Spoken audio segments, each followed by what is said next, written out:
Hi, this is Mark Henry back again to talk to you a little bit more about the paranormal and the occult.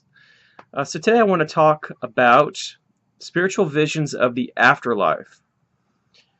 So what is it that people that astrally project, people who talk with spirits, people who are involved in paranormal research where they're trying to gather information from the spirit world, what do they say as opposed to formalized, organized religion? What insights can they give us about what happens when we die? So I'm going to take you through basic themes regarding that. I myself have a little experience with this, but I don't profess to be an expert, and my word is not the God honest 100% truth. So I'm going on the available research and the experiences of a lot of other people as well. So let's get right into it. Okay, so the first thing that happens is once someone passes over, transitions, they exist now apart from their body. Now, what happens typically at that point, according to the research, is what happens depends on the state of consciousness of that person once they die. See, when someone dies, they don't necessarily instantly, because they don't have a body, don't have an instant enlightenment, a satori moment. They're not instantly have this wondrous grand perspective on themselves and the universe. They actually retain, pretty much the same state of mind they had just before they died. If you believe in karma, it's the accumulation of the karma, their past experiences from that life, and they're taking all of that with them when they transition out and exit out of their body. So a couple things can happen. One is if that person died in a very traumatic way, a very sudden way, an unexpected way, they could exit the body and be actually pretty confused. They may not even be or realize that they're dead. If they do realize that they're dead, they may tend to need some time to get their surroundings, realize where they are, what they're doing, and what's going on, and before they actually can move on. Some people just die unexpectedly, and it's a complete surprise to them. They're like, "What the hell happened to me?" Um, Another possibility is that when someone dies and they exit their body, if they've may had been a pretty peaceful person, they're pretty well balanced, they have some spiritual beliefs, they very well could exit their body and move on into the light, whatever that is. Maybe a better way to say it, moving on to their next journey, their next level, their next spiritual progression. They could be led away by a family member who's deceased, a guide, an angel. But that's probably the easiest situation, or the best scenario for people. The next thing that can happen is that if you have somebody who was very much someone who is very attached to certain earthly experiences. They maybe have been dealt with addictions. They may have dealt with the type of compulsions and addictions of gambling, sex, alcohol. They may, once they're out of their body, may choose to remain on the earth plane in order to try to satisfy these desires. Because again, they didn't necessarily get any wiser or brighter once that they left their body. So now, since this is where they're comfortable and where they're used to, they may choose to be here in order to try to get some of these satisfactions, these desires fulfilled. It's definitely not an ideal situation, because as a spirit, they're going to have to figure out how to get these things desired, how to get these desires fulfilled, and may not have the wisdom to realize that ultimately it's a useless endeavor. Or secondly, They would have to have some type of what I would call a dark spiritual knowledge in order to get that from maybe by attaching themselves to people in bars and things like that. I suspect that in certain places where there are vices being indulged in, you're going to find some darker spirits. So what I'm thinking about is bars, casinos, strip clubs, things like that. However, you could have somebody who exit the body, and let's say they still have some of these attachments, these compulsions, these addictions. If it's really bad, it's really messed them up in their life, they could very well go to a lower realm.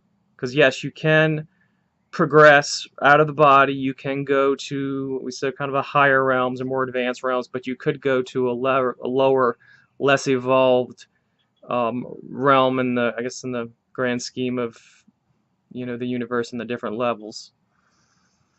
If they go to these levels based on their state of consciousness, they will go there and be able to indulge themselves in these things with getting very minimum satisfaction, but they will be around other spirits who have passed on, who are sharing their same plight in life, the same state of consciousness. And here's the interesting thing about what happens when you die is that you go where your mind is, where your heart is, and you will find yourself there. The universe, say God, the angels, doesn't force anybody to go anywhere. According to the research, you don't get forced into hell, you don't get transported into heaven. It's very much kind of like when you go through school. You may go to first grade, second grade, but you can't go to the next grade. You can't go to third grade until you pass all of your, your work in the second grade. So it is about evolvement, and it's okay if people make incremental changes in order to move to the higher levels. So at these lower realms, for the sake of argument, we have this person who is very much addicted, in some ways is suffering but doesn't realize they're suffering. They're just trying to get this ephemeral satisfaction. They're not doomed to be there forever. If at any point they realize, hey, this is not going anywhere, which sometimes is difficult to develop that awareness because you're very much in the moment. That's what addiction is. It's in the instant, doesn't really think too much about the future. If it were the case that they could realize this isn't working out, their awareness could transport them into the next higher level. The good part, though, is that in the afterlife, you do have people, you have departed spirits, you have spirit guides who their role, their purpose is to serve others, to serve and try to help those who have passed on and who need their help. So in these lower realms, you would find once in a while a spirit guide, an entity going in there and maybe trying to communicate with these people to try to get them to kind of wake up and maybe snap out of it just enough so they can kind of lead them on. So there is no type of real punishment there besides the suffering that they are exerting upon themselves. So let's kind of go in the other direction, okay, before I lose my train of thought. So someone dies. Another scenario is they move on from the earth plane and they go to the next level. So the next level, and I find this fascinating. At this level, one can actually, you may not be addicted to certain things, but because we are on earth and we have lived here for a pretty long period of time, we like certain things. We like having houses, we like having possessions, we like routines, social things, trees, the earth, all that type of stuff. that attachment, while it's not a bad attachment, one can still indulge in that. So this next level that I'm talking about, away from strictly the our earth plane, would be this level where spirits can go and kind of live on their own. They can have their own houses. They can do various things just and live kind of like an earth-like life, except they can design things the way they want. If you ever want an example of this, watch the movie What Dreams May Come with Robin Williams. You'll start to see that when he passes on, that he's able to create these different things with his mind. And if you lived your life on Earth and it was a pretty good life, you know, why wouldn't you temporarily want to make it similar? So some people do that. You know, I've actually communicated with family members, and I found that one of them, for example, uh, growing up, he always was talking about, you know, he wanted to get a red Corvette. I think it was a generational thing. So when I talked to him in meditation and doing sort of some spiritualist work and communication, he told me that he got this red Corvette finally. So he is in the afterlife, in this realm, with his red Corvette, having fun, driving at 160 miles an hour, and just living the life that he couldn't really live on Earth when he was alive due to responsibilities and expectations and roles and duties and things like that. And he works. He loved to work out on Earth, so that's what he does. Plays with his car, drives around, works, has very kind of mundane things that he likes to do, and that's kind of where he is. You know, the universe will work with you where you are.